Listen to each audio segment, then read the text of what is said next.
একই ব্যক্তি মারা গিয়েছে, আবার দেখা যায় যে তিনি আবার এসে গণমাধ্যমকে বলছেন আমি তো বেঁচে আছি। 4 আগস্ট আপনি দাবি করছেন চট্টগ্রামে ছিলেন, কিন্তু আমরা দেখেছি বিভিন্ন সংবাদ মাধ্যমে উঠে এসেছে আপনি ঢাকায়ও ছিলেন। 5 আগস্টের আগে যারা ক্যাম্পাসের হোটেলে থাকতেন তারা এখন গাড়ি নিয়ে ঘুরছেন, বাড়ি করছেন। লাইফস্টাইল পরিবর্তন আসলে আন্দোলন করার পরে এবং আগে তাদের লাইফস্টাইলের যে পরিবর্তন আপনাদের কিভাবে সম্ভব? এটা শেখ হাসিনার পুত্র সজীব ওয়াজেদ জয় আমার ওই পত্রিকার নিউজের লিঙ্ক সে শেয়ার করে। 4 আগস্ট ওনার সাথে আপনার দেখা হয়েছে, তো সেটা কিভাবে সম্ভব? সেটা উনি ব্যাখ্যা ভালো দিতে পারবেন। উনি কীভাবে আমার সাথে দেখা হয়েছে আমি বলতে পারি না।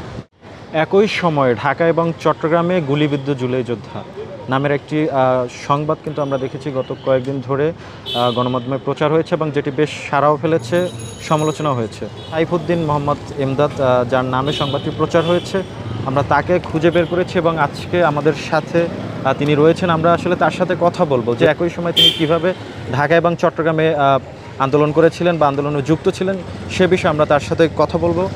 দর্শক, আমরা সরাসরি তার কাছে চলে যাচ্ছি।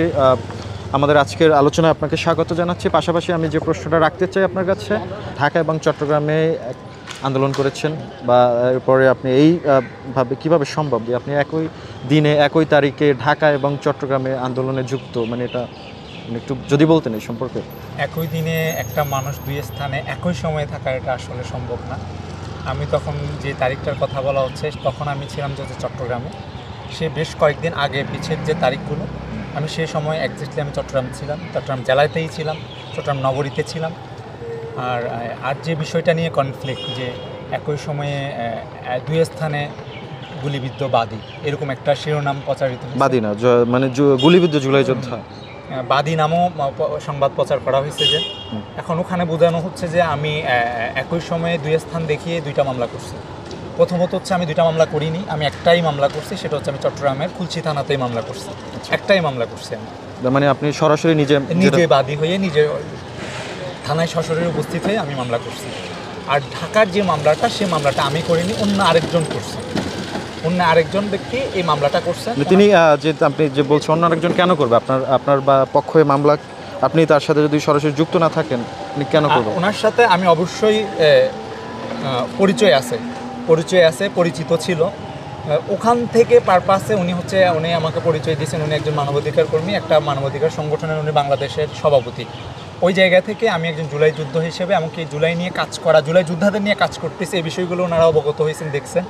ওই জায়গা থেকে আমাদেরকে কিছু সহযোগিতা দেয়, ধরেন আইনি বিষয়ে আর অন্যান্য চিকিৎসা সংক্রান্ত। তো ওনারা বিদেশে নিয়ে যাবেন বা আরও আইনি সহায়তা করবেন, এক্সেট্রা এই বিষয়গুলো নিয়ে ওনারা উনি আমার সাথে কথা বলেন। একটা পর্যায়ে আমার থেকে কিছু সাদা কাগজ দেন, ব্ল্যাঙ্ক স্ট্যাম্পে স্বাক্ষর নেন। হ্যাঁ, যে স্বাক্ষর নেন কে? উনিই নেন। উনি বলতে কে? ওনার নাম এম এ হাশেম রাজু। উনিই নেন যে তোমাকে তো সবসময় পাওয়া যাবে না, তো অনেক সময় দরকার হইতে পারে, তুমি ইয়া করো। একটা পর্যায়ে গিয়ে আমি এটা সংবাদ মাধ্যমের মাধ্যমে দেখতে পারি যে আমার নাম বলে, আমার প্রতিষ্ঠানের নাম বলে, যে আমার ছবিও তখন ওখানে দেখলাম যে কোর্টে মামলা হয়েছে, যে আমি ভিকটিম, সেটা ঘটনা দেখা হয়েছে ঢাকায়। তো ওই বিষয়গুলো তখন আমি আসলে কিছুটা দেশ জুড়ে তোলপা ওয়ালটন ফ্রিজ কিনে আপনিও হয়ে যেতে পারেন মিলেনিয়ার। মানে আমি হকচকিত হয়ে যাই যে আসলে কীভাবে আমি তো ঢাকায় আহত হইনি, আমি তো চিটংয়ে আহত হয়েছি। তখন আমি বেশ কিছুদিন চুপ ছিলাম। আচ্ছা, আপনারা যারা জুলাই আন্দোলনে অংশগ্রহণ করেছেন, আপনারা এভাবে বিভিন্ন মামলা নিয়ে আসলে মামলা বাণিজ্য করছেন বা আওয়ামী লীগ যারা সমর্থিত যে শিল্পপতি ছিল তাদের থেকে আপনারা বিভিন্ন ধরনের চাঁদা দাবি করেন, এমনটা অভিযোগ অনেকটাই আমরা প্রমাণও পেয়েছি ইতিমধ্যে, আপনারা দেখেছেন। আমি অন্যদের কথা আমি বলতে পারবো, অন্যদের জবাব অন্যরা দিবে, কিন্তু আমি আমার জবাব দিতে পারবো। ধরেন আপনি বলছেন আওয়ামী ব্যবসায়ী, আওয়ামী সাংবাদিক, আওয়ামী অমুক। আপনি আওয়ামী শব্দটা রেখে ব্যবসায়ীটা ফেলে দেন, আওয়ামী শব্দটা রেখে সাংবাদিক ফেলে দেন, তখন আপনি দেখবেন আওয়ামী গুন্ডা, আওয়ামী সন্ত্রাসী, আওয়ামী খুনি, যারা শেখ হাসিনার সাথে বসে আপনার সাথে সর্বাত্মক আছে, আপনি যে এই বিষয়গুলো সলভ করেন। সলভ মিনস ছাত্র জনতারা মাইরা ফেলেন। এইসব ব্যবসায়ীরা, তথাকথিত ব্যবসায়ীরা, এরা কি হাসিনাকে সম্পূর্ণ সহযোগিতা করে না? আপনি যে 167 জনের নামে আপনি সরাসরি মামলা করেছেন, সেই 167 জন কি সরাসরি হাসিনার আন্দোলনে শিক্ষার্থীদের বিপক্ষে অবস্থান নিয়েছে, এমনটাকে আপনি মানে কোনো প্রমাণ আছে আপনার কাছে? ধরেন আমি এজাহার যেটা উল্লেখ করছি সেখানে আমরা এটাও বলছি যে তদন্ত উদ্ঘাটিত হবে। তার পরিপ্রেক্ষিতে আমি এটাও বলছি যে আমরা দীর্ঘ সময়, আমি তো অনেক দীর্ঘ পরে গিয়ে মামলা করছি, আমরা পেপার পত্রিকা টেলিভিশন খবর আশপাশের সব কিছু খোঁজ খবর নিয়ে দেন হচ্ছে এই ব্যক্তিবর্গ বা এই মানুষগুলোর নাম আমরা ইনক্লুড করছি। এরা হাসিনার সাথে সম্পর্ক ছিল, হাসিনার পারপাস সার্ভ করতো। এখন আমি তো বলতে পারি হাসিনার যদি বয়ান আসে, হাসিনা একজন মহিলা, একজন বয়স্ক মহিলা, ওনার নামে কীভাবে হত্যা মামলা হবে, উনি কি কাউকে মারছেন কিনা, উনি তো রাস্তায় বের হন নাই, উনি তো গণভবনে ছিলেন, উনি কেন দোষী হবে? অনেকগুলো ঘটনা ইতিমধ্যে ঘটেছে যে 1 জুলাই যোদ্ধা মারা গেছে, আবার তিনি আবার সোশ্যাল মিডিয়ায় এসে ফেসবুক লাইভে বলছেন বা গণমাধ্যমকে বলছেন আমি জীবিত আছি। কিছুদিন আগেও একজনকে পাওয়া গেছে এমন অনেক শিরোনাম আসে, এবং আবার দেখা যায় যে জুলাই যোদ্ধারা যারা মানে সমন্বয়ক পরিচয় বিভিন্ন জায়গায় চাঁদাবাজি করছে, অনেক মানে প্রমাণ আছে, তাদেরকে গ্রেপ্তার করা হচ্ছে। তা এই যে আপনারা আন্দোলন করলেন, জুলাই আন্দোলন 1 বছর এখনও হয়নি, কিন্তু এর মধ্যে এত ঘটনা ঘটে যায়, এটা আসলে জুলাই আন্দোলনকে কতটুকু কলঙ্কিত বা প্রশ্নবিদ্ধ করে কিনা? না, এই বিষয়গুলো অবশ্যই জুলাই আন্দোলনকে প্রশ্নবিদ্ধ করে ফেলতেছে। ধরেন যিনি বেঁচে আছেন তার মানে উনি ভিকটিম ছিলেন, উনি তো মামলাটা করেন না, আরেকজন গিয়ে মামলাটা করে দিছে। এখন গিয়ে ওনার প্রমাণ করা লাগতেছে আমি জীবিত আছি, আমি মরে যাই না। মানে আপনি যেমন বলছেন যে মানে যিনি বেঁচে আছেন তিনি মামলা করেন, অন্য কেউ মামলা করছে, আসলে এটাকে ব্যক্তির স্বার্থে আসলে মামলাগুলো করা হয় কিনা? যে এখানে অ্যাবসলিউটলি ধরেন আমার আত্মীয় স্বজন যদি না হয়, দূরের কেউ হয়, বা ওই ভিকটিমটার দূরের কেউ হয়, অবশ্যই তার ইন্টেনশন আছে, ওখানে কোনো উদ্দেশ্য আছে, না হয় মামলা কেন করবেন? তাহলে আমরা এটা বলতে পারি যে জুলাই আপনারা এই যে মামলা বাণিজ্য যেটা হচ্ছে সেটা আসলে সত্যি, মানে কেউ ব্যক্তির স্বার্থে করছে, যে আপনার কোনো কাজিন, আপনি আহত হয়েছেন, আপনার কোনো কাজিন কারোর সাথে মানে ব্যক্তি কোন্দলের জায়গা থেকে আসলে তার বিরুদ্ধে মামলা করা, তাকে মানে দমিয়ে রাখার চেষ্টা, এমন কিছু? ওইটা যারা মামলা করতেছে তারা বলতে পারবে। আমি ধরেন একটা ঘটনা দেখছি, মেবি ঢাকার এই মোহাম্মদপুর বা এই জাতীয় এলাকায় একটা দলের নেতা গিয়ে মামলা করছেন, পরবর্তীতে ওই ভিকটিমের পরিবার মামলা করছেন, একটা পর্যায়ে গিয়ে ওই দলের নেতার মামলাটা খারিজ করে দিয়েছে। গতকালকে মুরাদনগরের একটি ঘটনাকে কেন্দ্র করে অনেকেই বলছে যে মানে যে প্রতিজ্ঞা নিয়ে আন্দোলন করেছি এমন মনে হচ্ছে ভুল করেছিলাম। আপনার কি মনে হয় যে আপনি আন্দোলন করে ভুল করেছেন? না, আমার কেন মনে হবে যে ভুল করছে? অবশ্যই না। আর যারা এইসব কথা বলতেছে তারা আসলে সুবিধাজনক স্থানে থেকে সুবিধা মতো, মুরাদনগরের যে ঘটনাটা, এটা হচ্ছে এটা কনফ্লিক্ট অফ ডাউট আছে এখানে। এই বিষয়টা অনেক বিষয়, মানে বিবেচনার বিচার বিশ্লেষণ করার বিষয়। ওগুলো নিয়ে হয় কি, এখন আমি তো সুশীল, আমার কাছে একটা সোশ্যাল মিডিয়ার প্ল্যাটফর্মের অ্যাকাউন্ট আছে, ওখানে তো আমার একটা মন্তব্য করতে হবে। ওই জায়গায় থেকে তারা মন্তব্য করে বসেন, এটা ওদের বিষয়, ওরা কি পারপাস সার্ভ করে।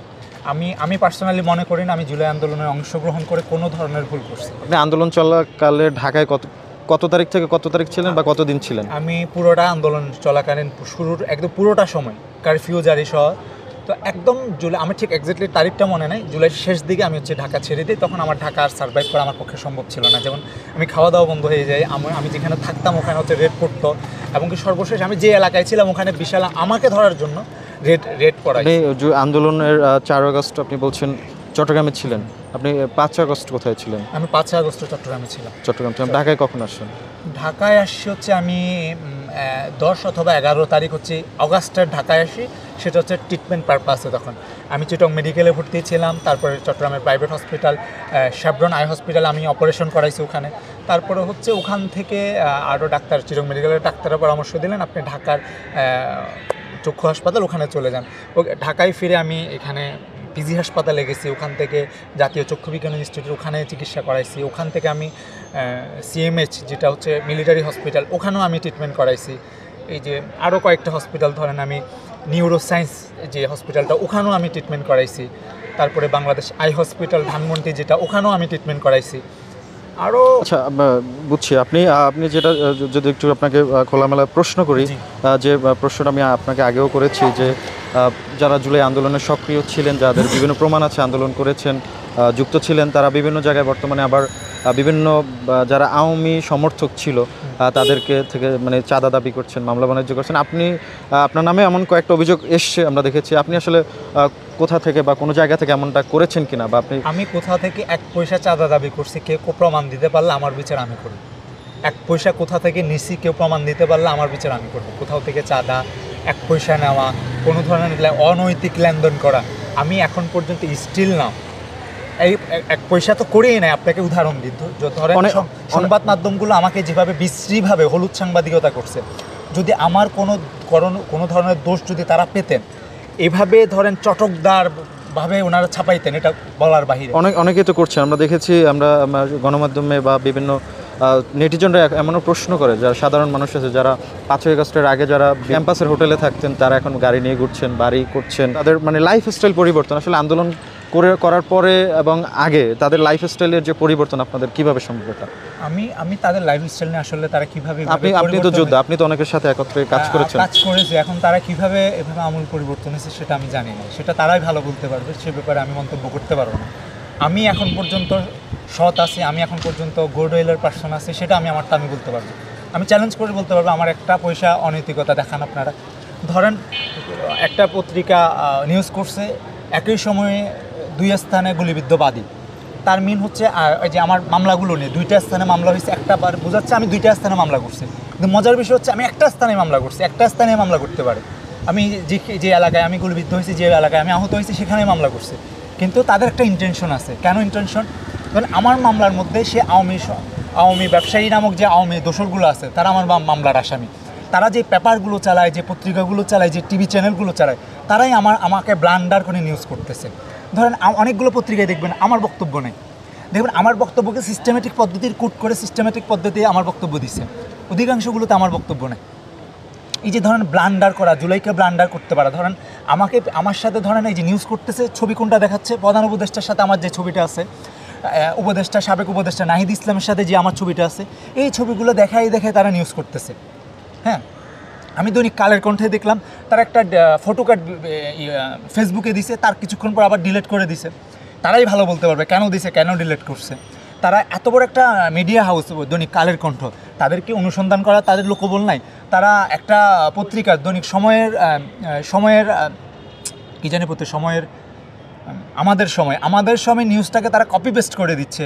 কালের কণ্ঠের মতো একটা পত্রিকা, তারা কোনো ধরনের মানে আপনি বলতে চাচ্ছেন, আমি একটু যেটা জানতে, আপনি বলতে চাচ্ছেন যে আপনি যাদের বিরুদ্ধে মামলা করছেন তাদের মানে তত্ত্বাবধান যে মিডিয়াগুলো রয়েছে, হয়তো তারা আপনার নামে মানে অপপ্রচার করছে, এমনটাই আপনি দাবি করছেন? অপপ্রচার দাবি করছে না, করছে অলরেডি। ধরেন দুই বাদী মিন্স কি, মানে বাদী একই সময় 2 স্থানে গুলিবিদ্ধ বাদী, তার মানে তারপর গল্প বলতেছে সে 2 জায়গায় মামলা করছে। সে কয় জায়গায়? আমি তো মামলা করছি 1 জায়গায়। তারা আমার সাথে, আমি ইতোমধ্যে আমার মানে এটা যদি আপনি ঢাকার মামলাটি আপনি বারবার বলছেন, ঢাকার মামলাটি আপনি করেন নাই, যিনি করেছেন এম এ হাশেম রাজু নামের। আমি আপনার জ্ঞাতার্থে আবার বলি রাখি, আমি হচ্ছে এই বিষয়গুলো নিয়ে এম এ হাশেম রাজু সাহেবকে আমি আমার উকিলের মাধ্যমে লিগ্যাল নোটিশ পাঠাচ্ছি। দেন হচ্ছে যে পত্রিকাগুলো নিউজ করছে সেই পত্রিকাগুলো আমি প্রতিবাদ পাঠাচ্ছি। এখন ধরেন আমাকে যেভাবে, আমি যদি না হইতাম, আমি যে পরিমাণ স্ট্রং মানসিকতার লোক, অন্য কেউ হলে এতক্ষণে হার্ট স্ট্রোক করে মারা যেত। যে পরিমাণ মিডিয়া ট্রায়াল চলতেছে, ধরেন শেখ হাসিনার পুত্র সজীব ওয়াজেদ জয় আমার ওই পত্রিকার নিউজের লিঙ্ক সে শেয়ার করে। আওয়ামী প্রত্যেকটা পেজ, যে প্রোপাগান্ডা পেজগুলো আমার নিউজগুলো শেয়ার করতেছে।